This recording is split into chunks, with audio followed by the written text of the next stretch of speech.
sintomas, investigação, pesquisa, diagnóstico, ciência, tratamento, tecnologia, habilidade, dedicação, Medical TV, a vida e a medicina, Medical TV.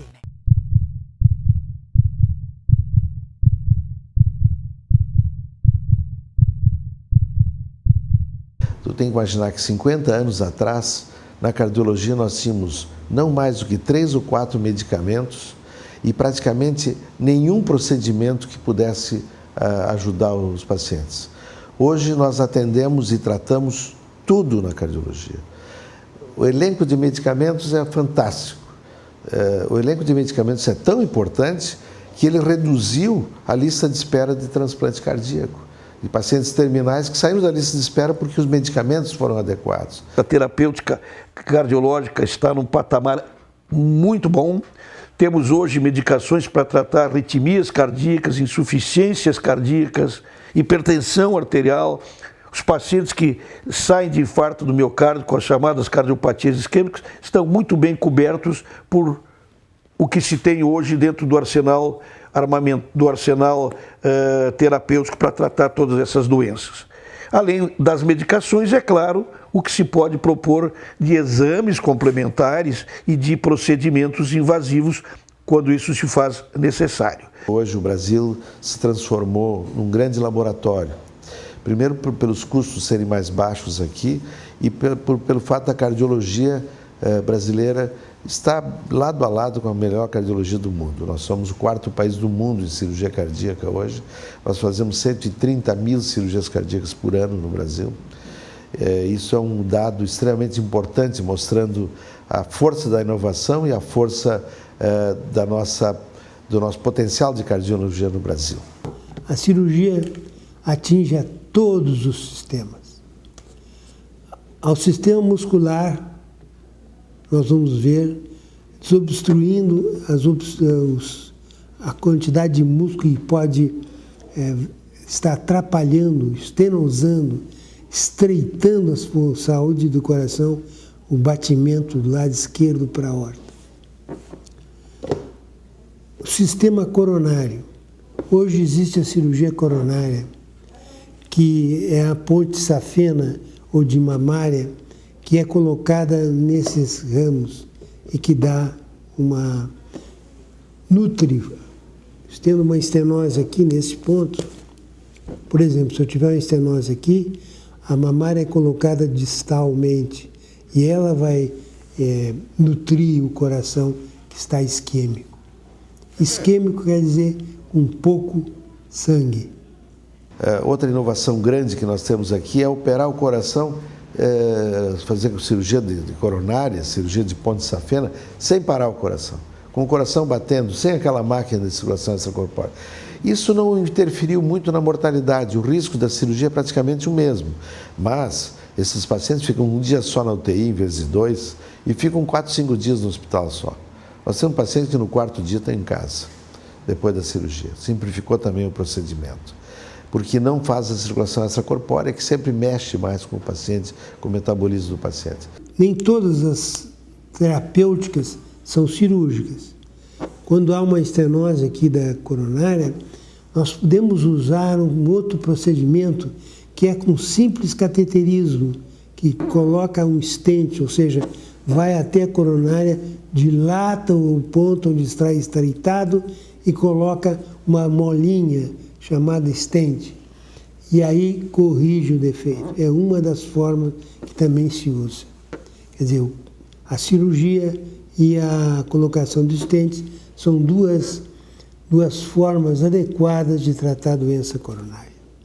O time do coração é a junção na mesma equipe de clínicos, ecocardiografistas que mexem com ecocardiografia, hemodinamistas que mexem com catéter, cirurgiões que fazem operação e outros radiologistas que mexem com imagem, e esses todos passaram a constituir um time só.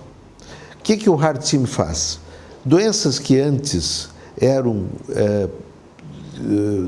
invadiam muito o paciente e que traziam um grande risco ao paciente, grandes aneurismas da aorta, tinha que se abrir o paciente de alto a baixo, trocar a aorta toda.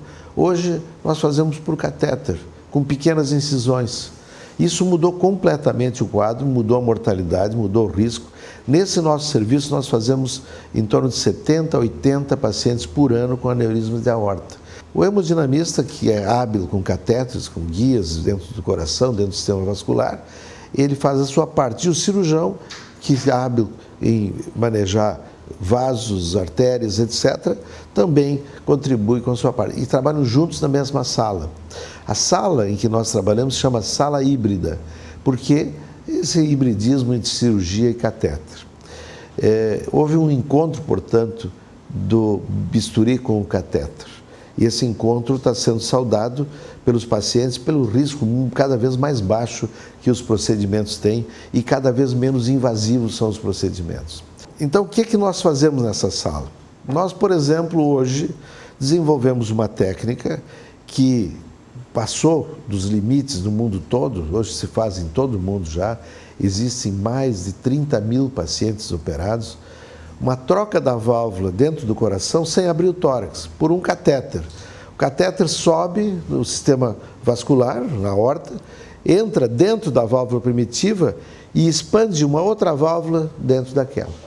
Nós estamos entusiasmados com a técnica, porque o paciente, por exemplo, que nós operamos na semana passada, está tendo alta, quinta ou sexta-feira da semana passada, já está tendo alta hoje, quarta-feira.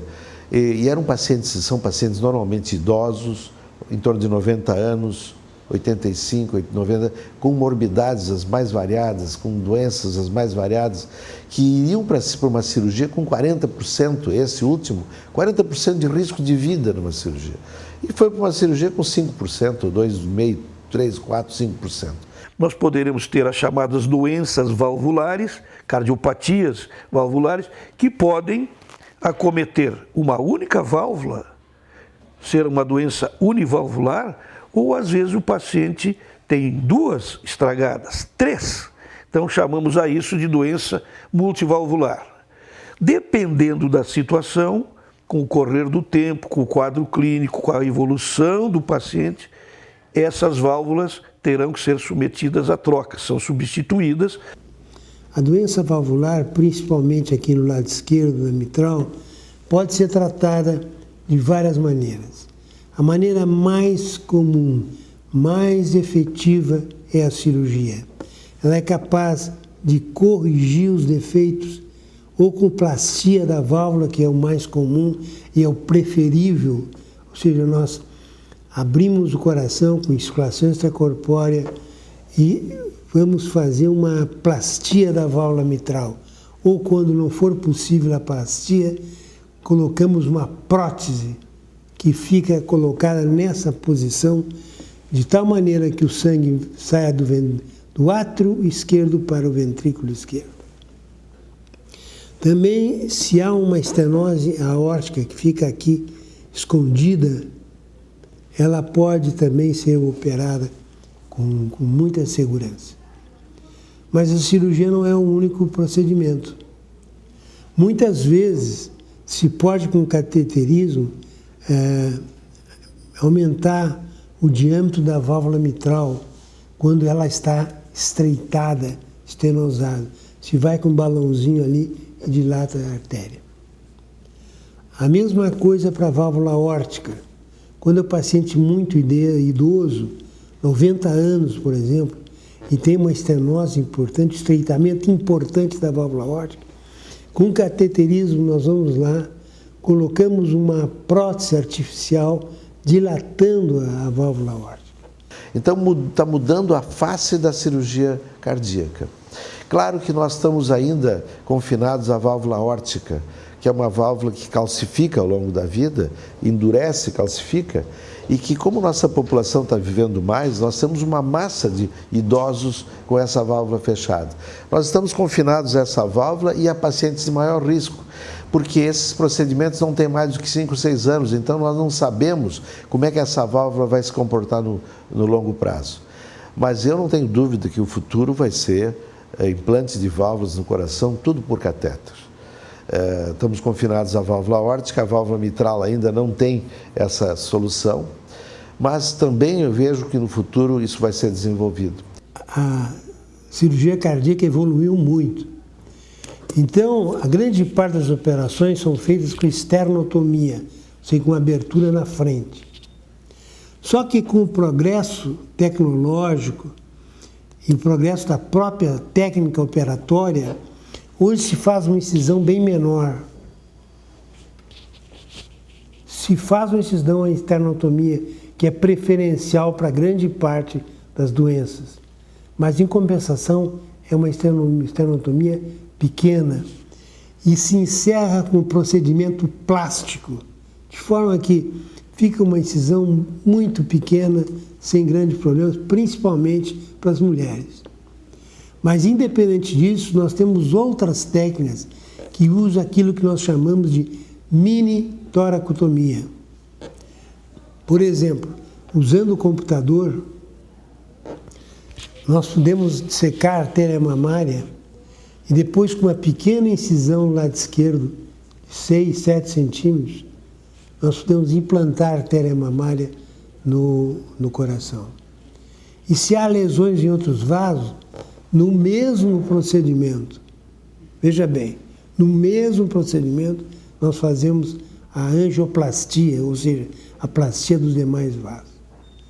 Para isso, nós temos que possuir o que chamamos de sala cirúrgica híbrida, ou seja, uma sala cirúrgica onde se faça tratamento cirúrgico ao lado do tratamento hemodinâmico. Esse é um dos avanços mais importantes da cirurgia cardíaca, que permite que se faça no mesmo tempo uma colocação da mamária, que é o procedimento de ouro para o tratamento dessa artéria aqui, a descendente anterior, colocação da mamária, e ao mesmo tempo que se pode dilatar as outras lesões, fazendo no mesmo momento a dilatação das outras artérias. Medical TV, a vida e a medicina. Instituto De Vita, clínica especializada em tratamentos de oncologia e hematologia. Instituto De Vita, tudo pela vida. Fone 54 32 14 1700, Caxias do Sul. Os acidentes de trânsito ou de trabalho são 7 vezes mais frequentes para quem sofre de apneia obstrutiva do sono ou insônia. O risco de infarto também é 5 vezes maior. Cuide do seu sono. Sonoclin. Fone 54 30 27 23 77. Pronto atendimento psiquiátrico 24 horas para qualquer situação de natureza psiquiátrica em que existe risco, feito por médicos, enfermeiros, técnicos de enfermagem e seguranças, especializados em psiquiatria. Pronto atendimento psiquiátrico 24 horas. Um serviço da Clínica de Repouso. 9917-8666.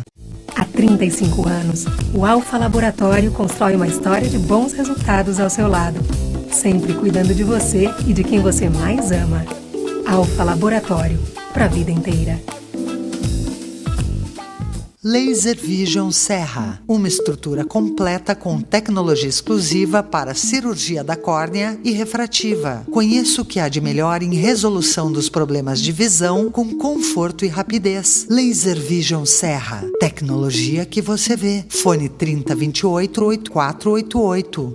Medical TV, a vida e a medicina.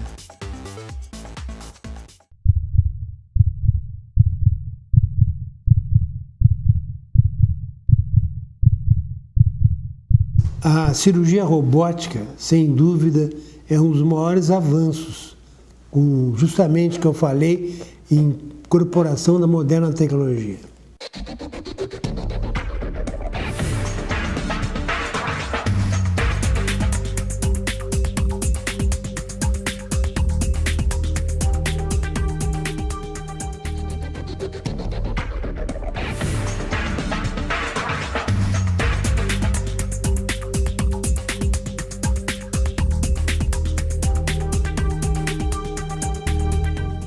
A robótica hoje é considerada a forma menos invasiva das cirurgias. Então, através de pequenos orifícios, nós conseguimos operar o paciente.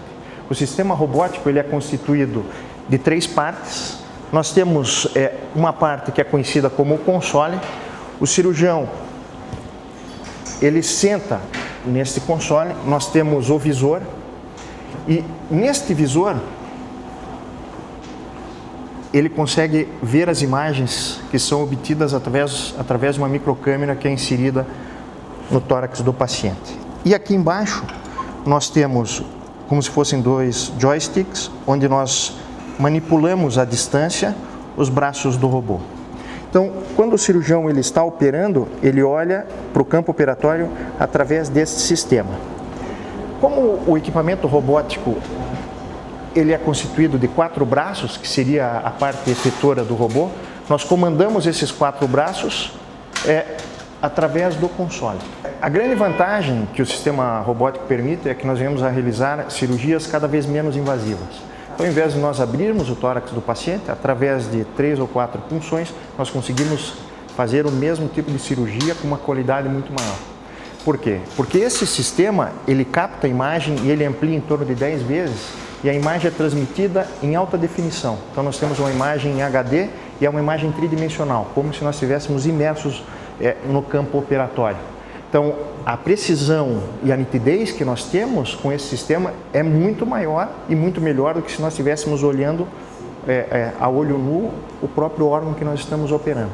Outra grande vantagem do sistema robótico é que as pinças que são utilizadas por esse sistema, elas possuem uma movimentação muito maior, muito mais ampla e mais complexa do que o próprio punho humano. Então, esse sistema, ele amplifica os movimentos do cirurgião. Outra questão que é muito interessante é que, através desse sistema, o cirurgião ele torna-se ambidestro. Eu consigo operar com a mesma destreza, com a mão direita e com a mão esquerda.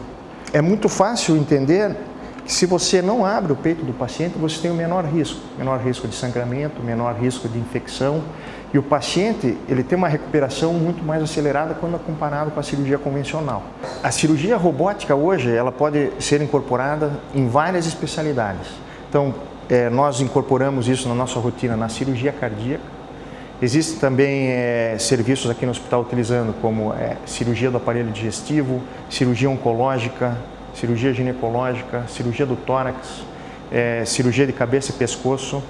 Esse é um exemplo de um paciente que operado de uma cirurgia cardíaca. Nesse caso, nós puncionamos o tórax do paciente. Então, em um braço nós temos o comando de uma microcâmera, no outro braço nós podemos introduzir, por exemplo, isso aqui é uma pinça.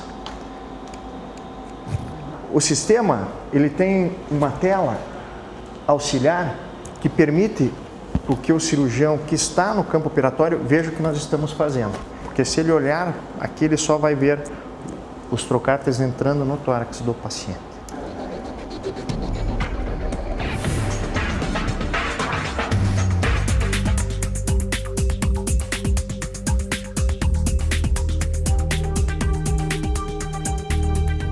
Na cirurgia cardíaca, nós temos incorporado essa tecnologia de forma rotineira nas cirurgias de válvula, cirurgias de revascularização do miocárdio, alguns tipos de cardiopatia congênita, retirada de tumores do coração e alguns tipos de tratamento de arritmias do coração. Essa tecnologia ela ainda não foi amplamente empregada, ao meu ver, por 2 motivos. Primeiro é o custo elevado do equipamento, algo em torno de $2 milhões, e a questão do treinamento do cirurgião, que hoje todo treinamento ele é realizado fora do país. Então isso é um progresso muito grande que permite que se faça uma cirurgia coronária sem fazer toracotomia, sem abrir o peito, como a gente diz na gíria. Acontece que isso precisa de um treinamento muito grande do cirurgião. Para cada artéria, ele tem que treinar 100 horas, ou seja, seriam 300 horas para poder dominar essa técnica. Independente disso, o robô, e o Da Vinci é o exemplo disso, representa um avanço muito grande, no que diz respeito à cirurgia do coração. Eu acho que ele vai ser incorporado, sem dúvida vai ser incorporado com o passar dos anos a todos os procedimentos cardíacos. Medical TV, a vida e a medicina.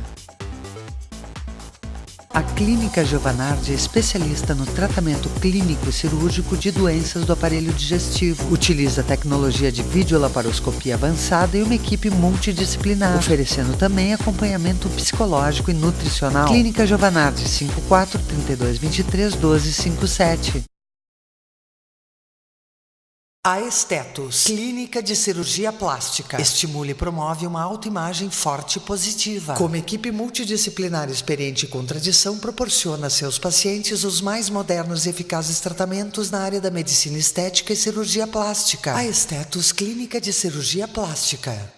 A Clínica Glenda Gobato oferece os mais variados tratamentos dermatológicos e de rejuvenescimento facial, com experiência e tecnologia de ponta. A clínica disponibiliza lasers de última geração, como CO2 fracionado e terapia fotodinâmica. Clínica Glenda Gobato, 3221-7747. O Fátima Educação, através da Faculdade da Escola Profissional, forma pessoas na área de gestão e saúde. Estude administração, enfermagem, nutrição, fonoaudiologia, técnico em enfermagem ou técnico em radiologia.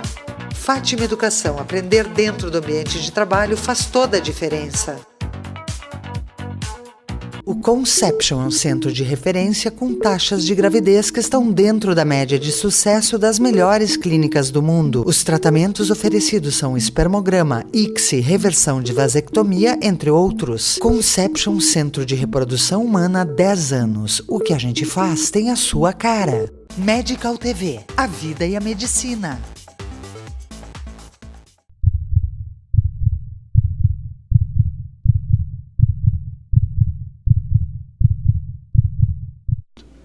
Quando há uma falha do músculo, uma falha completa do coração, nós partimos para o último recurso, que se chama transplante cardíaco.